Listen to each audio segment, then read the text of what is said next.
As we approach June and July 2025, many intuitives, sensitives, and seers are picking up on intense energetic shifts. But this isn't just about destruction, it's about disclosure. We are not facing random chaos. We are entering a period where Earth, consciousness, and karma begin synchronizing in dramatic, visible ways. These months will not punish us. They will reveal us. The storms are not just in weather. They are in systems, psyches, and structures. If you are aware, prepared, and grounded, this time becomes sacred. In this video, we'll uncover the deeper spiritual purpose of what's coming and how to stand strong through it. Why prophecies are surfacing now, not before. For centuries, prophecies were written, hidden, and often dismissed. Many asked, if they knew, why didn't they say? But the truth is, much of what was predicted could not be spoken until now, not because it wasn't known, but because the collective wasn't vibrationally ready to receive it. The soul must first reach a state of energetic maturity to handle revelation without fear. That's where humanity is standing now. In the past, such messages would spark panic, denial, or distortion. But today, something has shifted. More people are sensing that truth isn't just information, it's activation. The reason prophecies are emerging now is because enough of us are attuned to perceive beyond surface events. We're beginning to listen from the heart, not just the head. These aren't apocalyptic warnings meant to disempower. They are transmissions meant to awaken. Ancient texts, cosmic transmissions, and dreams that have been lying dormant are surfacing because the planetary grid has reached a resonant frequency threshold. That threshold allows old codes to reactivate and reveal what has been hidden in plain sight. It's not that the message changed, it's that our ability to decode it has evolved. Prophecies are like seeds. They don't bloom in soil that isn't ready. But now, many are remembering that they've heard this before, just not in words. They've felt it in their bones, in their timelines, in the patterns of their own lives. The prophecy was always within them, waiting for the collective to catch up. This is why so many spiritual voices are suddenly aligned without planning or coordination. The earth herself is broadcasting now, and the souls tuned into her heartbeat are becoming translators. Prophecy isn't about predicting doom. It's about reading the frequency of destiny and recognizing that destiny is not fixed. It evolves with consciousness. And now, it's time to respond, not with fear, but with fierce, sacred awareness. Your nervous system is already preparing. Can you feel it? Long before any outer event occurs, your body begins to respond to the energetic ripples. The nervous system, especially in spiritually aware individuals, acts as a tuning fork for incoming planetary shifts. You may have felt increased sensitivity, disrupted sleep, sudden waves of emotion, or a deep inner tension that defies logic. This isn't random. It's your energetic field adjusting before the storm arrives. You are not imagining the tightness in your chest, the restlessness in your gut, or the strange sensations behind your eyes. These are signals from your system that the frequencies around you are changing. The Earth is not just shifting geologically, she's recalibrating vibrationally. And your body is wired to listen. What we call disaster is often preceded by a subtle invitation. Ground, breathe, slow down. The nervous system interprets what the conscious mind hasn't yet understood. It's why animals flee before earthquakes. It's why you might feel sudden anxiety in a place that looks perfectly calm. Your body knows, and if you honor its messages, it can help you stay ahead of the shockwave. This is not a time to ignore your body's rhythms. If you feel the need to disconnect, rest, walk barefoot, or change your diet, do it. Your nervous system is trying to create stability while the collective field becomes more chaotic. Supporting it now means you'll navigate June and July from a centered, calm, clear foundation. Many will ignore these cues and then feel overwhelmed when events unfold. But you don't have to be one of them. Trust your body. It is preparing you spiritually and biologically for what's coming. Not to survive in fear, but to hold a higher frequency when others forget how. The Earth's magnetic field will mirror your emotional field. As June and July approach, many scientists and mystics alike are watching fluctuations in Earth's magnetic field. What most don't realize is that this field is not just external. It is interconnected with the collective emotional state of humanity. What you feel now is not just personal, it's planetary. The Earth responds to emotion as much as she does to tectonic pressure. Magnetism governs orientation, memory, and energetic cohesion. When it destabilizes, so do our internal compasses. If you felt emotionally lost, disoriented, or even disconnected from time itself, it may be because your emotional body is syncing with the field around you. Earth doesn't just hold gravity, she amplifies consciousness. In this window, it is vital that you understand your feelings as energy in motion, not something to suppress, but something to witness and release with awareness. If you carry unresolved grief, rage, or fear, it will be magnified, not to punish you, but to be cleared. Because the magnetic field is thinning, your unresolved energy has fewer places to hide. You'll notice this in your dreams, in how technology responds to your mood, even in how others suddenly mirror what you're unwilling to face. That mirroring isn't judgment, it's opportunity. As the Earth reflects us, we must begin to reflect her. That means clearing not just pollution from the land, but density from the heart. Those who process their emotional storms now will find themselves steadier when the outer storms hit. This is not the time to numb. It's the time to feel, cleanly, deeply, and without story. Because the more coherent your emotional field, the more stable your inner magnetism, and the stronger your resonance when the Earth begins to hum differently. June's frequency will split the collective mindset in two. There are periods in human history where the collective doesn't shift gradually, it splits. June 2025 will carry that kind of energetic bifurcation. Some will move into fear, survival, and confusion. Others will deepen into presence, truth, and inner sovereignty. The choice won't be obvious at first, but it will become increasingly hard to ignore. This isn't about belief systems, it's about frequency.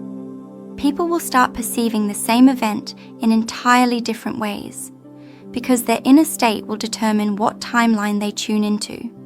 The split isn't meant to divide us forever. It's meant to reveal who's choosing to stay asleep and who's waking up under pressure. This divergence will cause tension, especially in relationships, communities, and collective institutions. Those holding fear will seek control.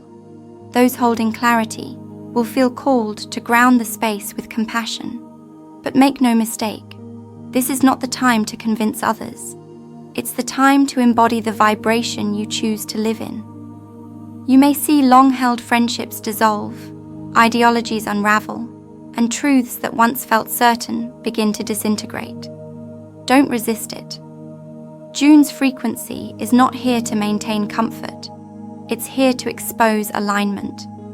And those who resist the split will suffer the most, not from outer events, but from inner dissonance. Stay rooted in your path. You don't need to escape the storm. You need to walk through it as someone who's already chosen the reality they're anchored in. The split isn't punishment. It's a spiritual filter. And June will show you exactly where you and those around you truly stand. July is not a collapse. It's a sacred clearing. As July begins, some may interpret the chaos as collapse. Systems may break. Markets may fluctuate, weather may intensify, but for those with spiritual sight, it will not feel like destruction. It will feel like sacred clearing. The soul of the earth is not crumbling, it is cleaning house. You've felt this in your own life before. When something must go, it often creates pain. But it's not suffering, it's release. July will carry that same pattern on a global scale.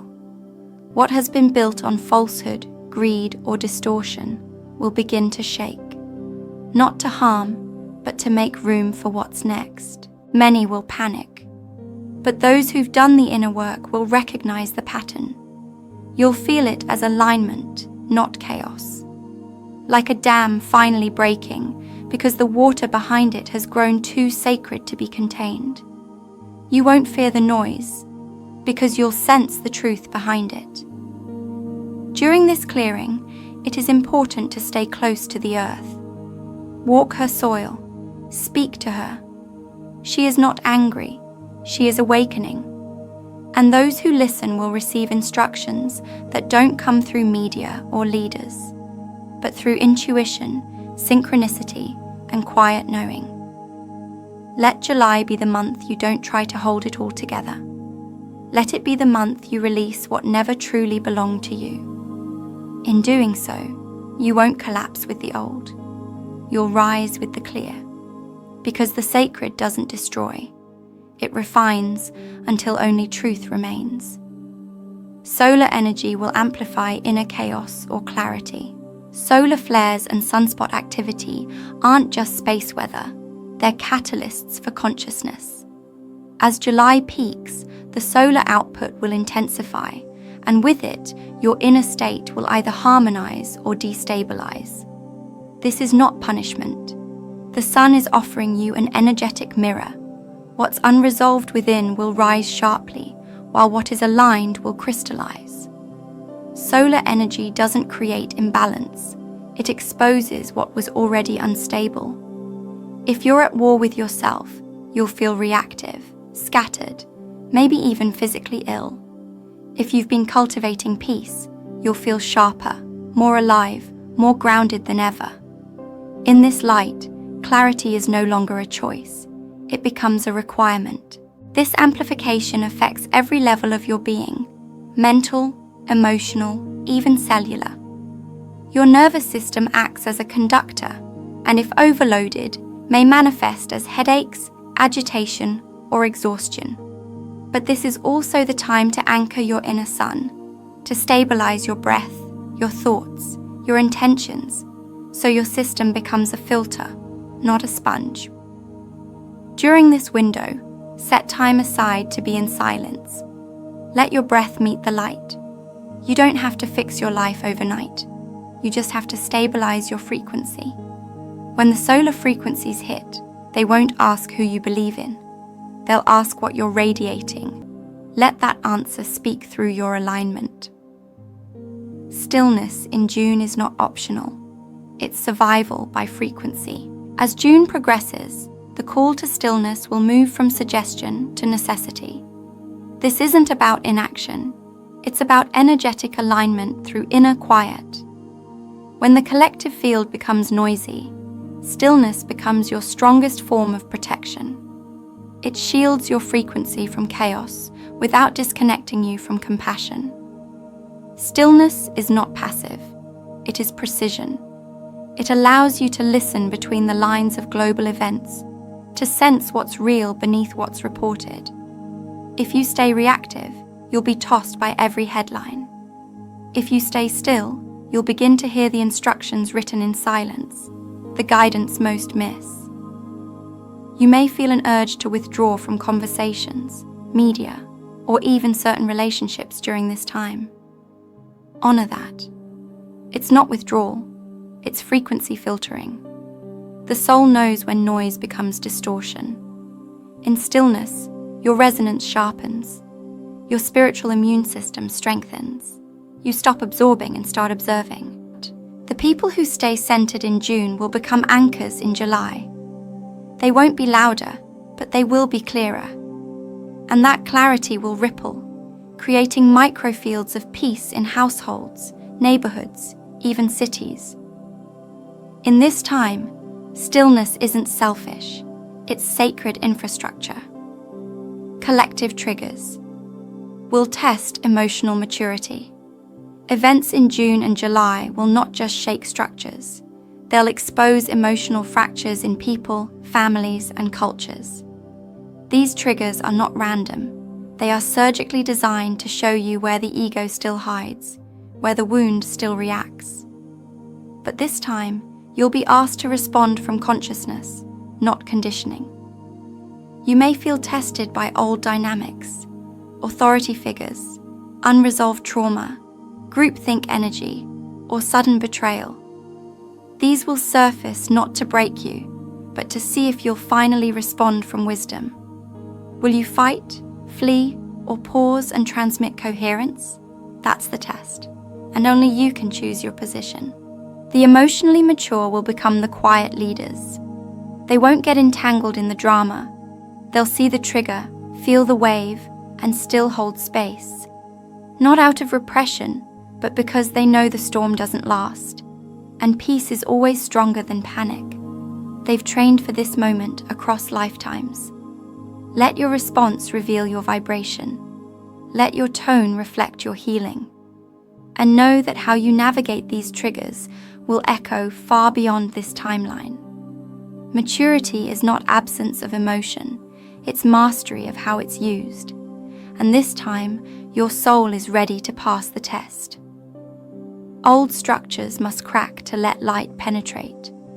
We've built societies, beliefs, and institutions around fear, control, and survival. But the light coming through June and July is not compatible with inverted systems. It's not here to fix them. It's here to crack them open. That cracking may look like chaos, but it's actually divine architecture revealing what's been buried beneath. Old systems, legal, financial, spiritual, even personal, will begin to buckle. Some will collapse completely. Others will hollow out and try to continue.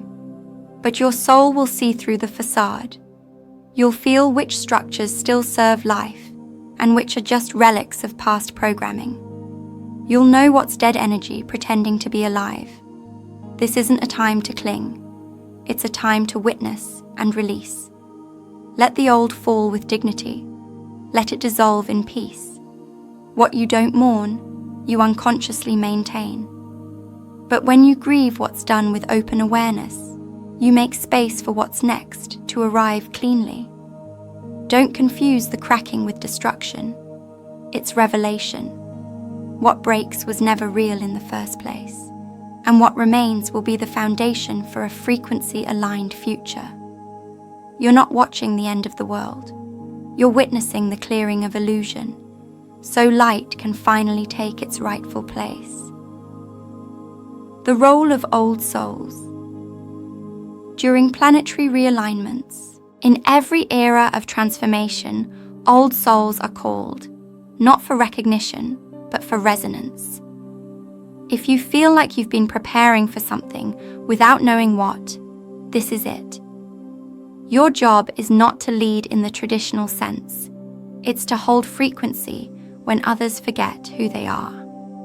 Old souls carry codes, emotional stability, ancestral wisdom, multidimensional sight. But those codes don't activate in silence. They awaken in crisis. You've been trained across lifetimes to stay calm when others panic, to love when others divide, to remember truth when illusions scream. Your soul remembers how to navigate storms without drowning. You don't need a title to do this work.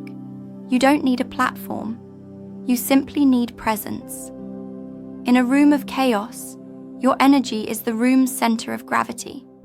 You don't absorb panic. You neutralize it. You don't give advice. You embody coherence. And that embodiment radiates farther than any words. If you're listening to this, chances are you're one of those old souls. You feel it in your bones. And this is not the time to hide. This is the time to stand. Not loud, but clear. Because when the world starts shaking, It's the quiet frequencies of ancient ones that stabilize the grid beneath it all. Your dreams will reveal what the news can't. As the outer world becomes louder with headlines, predictions, and narratives, your dreams will become quieter, but far more accurate. During June and July 2025, your dream state will serve as a personal broadcast station, delivering unfiltered insight from your higher self and the collective unconscious. What the news cannot say, your dreams will show in symbol, emotion, and resonance. You might find yourself dreaming of floods, collapses, or mass movements, not to frighten you, but to prepare your subtle body for energetic shifts. These are not always literal prophecies. They are emotional simulations, training grounds where your soul rebalances itself. The symbols you see, water, fire, elevators, animals, tunnels, are codes, and each one is a key, unlocking memory and clarity you may not find in waking life. This is why honoring your dream space now becomes crucial. Keep a journal. Sit in silence after waking. Ask not, "What does this mean?" but "How did this feel?" The emotion is the message. Dreams will offer warnings wrapped in metaphors, guidance masked as stories, or healing through unexpected visions. You are not imagining this. You are being taught at night while the world sleeps. While others stay glued to the fear-driven noise, you'll carry a different map, etched in light, memory, and sacred knowing. And that inner guidance will prove more precise than any forecast. Because when things break open, those who've listened inward will walk forward not with answers, but with inner alignment that cannot be shaken. Sacred geography, why some places are becoming power spots. Not all land is equal in frequency.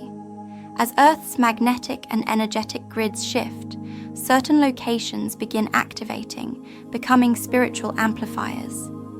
These aren't just scenic spots. They are energy points meant to anchor consciousness, heal timelines, and accelerate awakening. You may feel pulled to a certain forest, mountain, or forgotten town. That pull is not random. It's your soul responding to the call of sacred geography.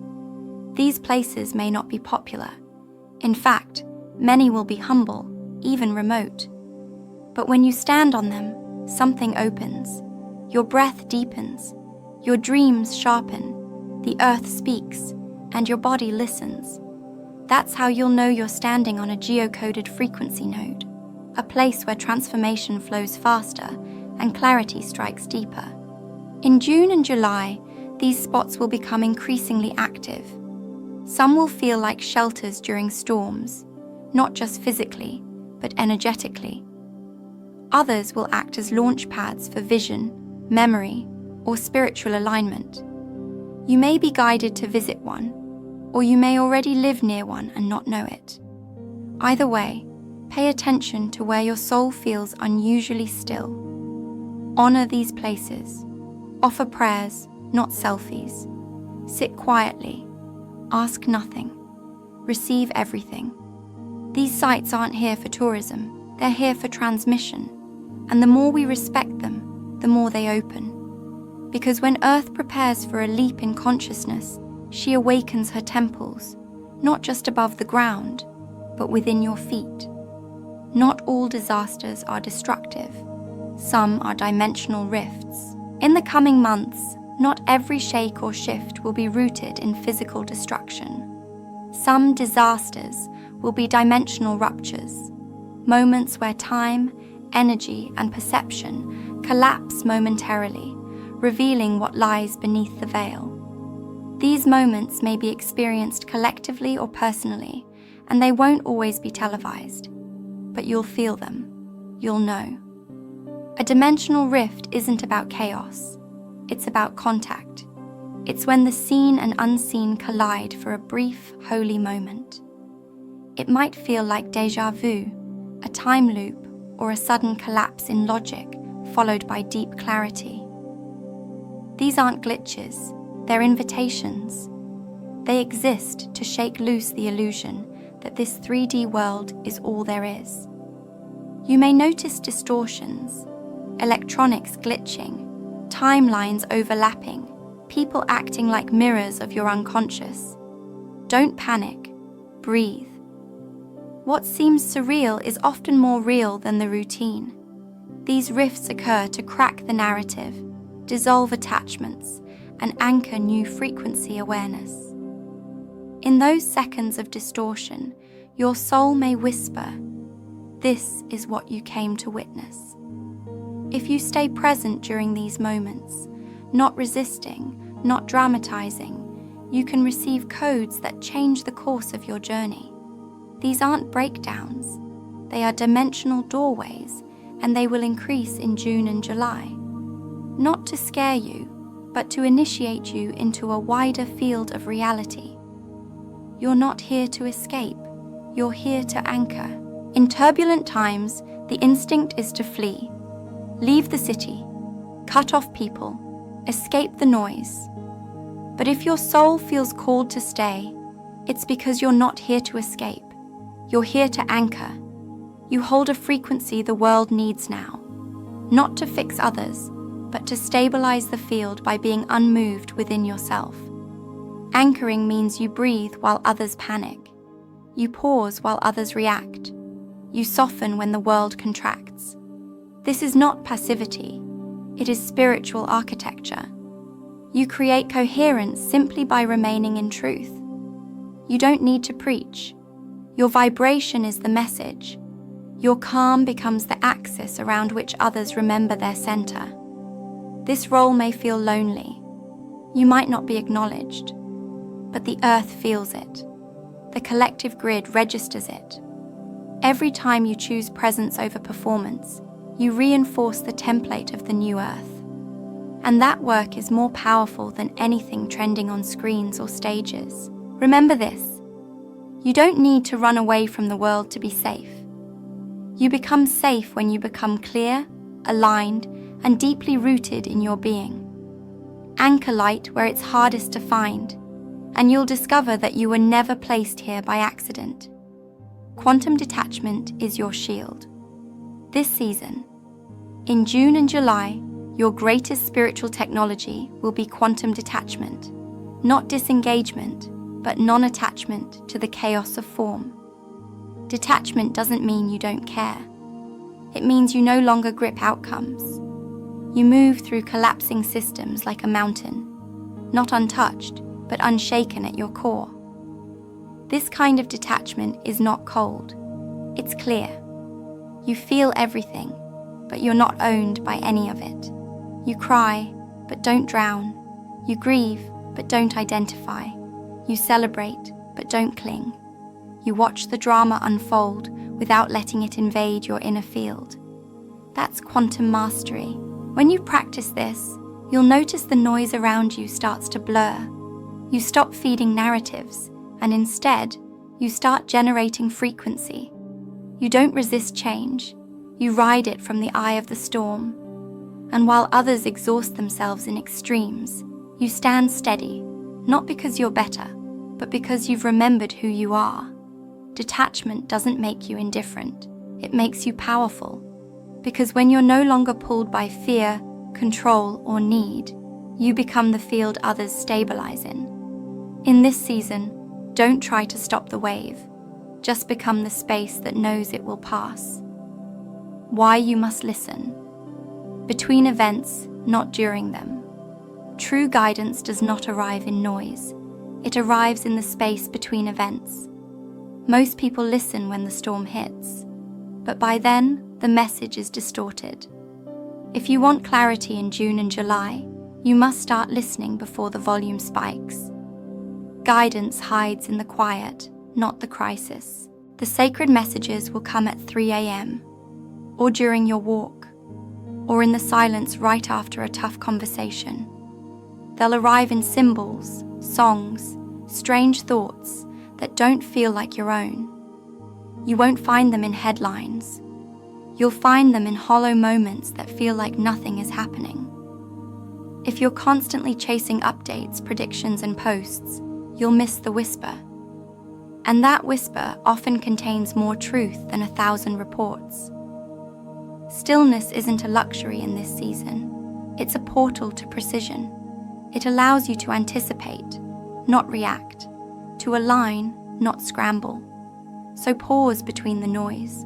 Pause when something ends before something else begins. Those in-between moments are your activation points. Don't fill them with distraction. Fill them with awareness. Because when the world shakes, it's not the loudest that are most informed. It's the quietest that are most prepared. June and July will reveal the frequency you actually live in. You can say you're spiritual. You can practice rituals, speak of light, and wear all the right crystals. But when pressure comes, your true frequency reveals itself. June and July aren't testing you to punish you. They're showing you where your energy really stands. Not who you think you are, but who you actually are when it counts. In stress, your defaults rise. Fear, anger, grace, peace. Whatever lives unexamined within will come to the surface. These aren't failures, they're mirrors. If you spiral, observe it. If you anchor, honor it. These months are less about performing spirituality and more about embodying it in real time.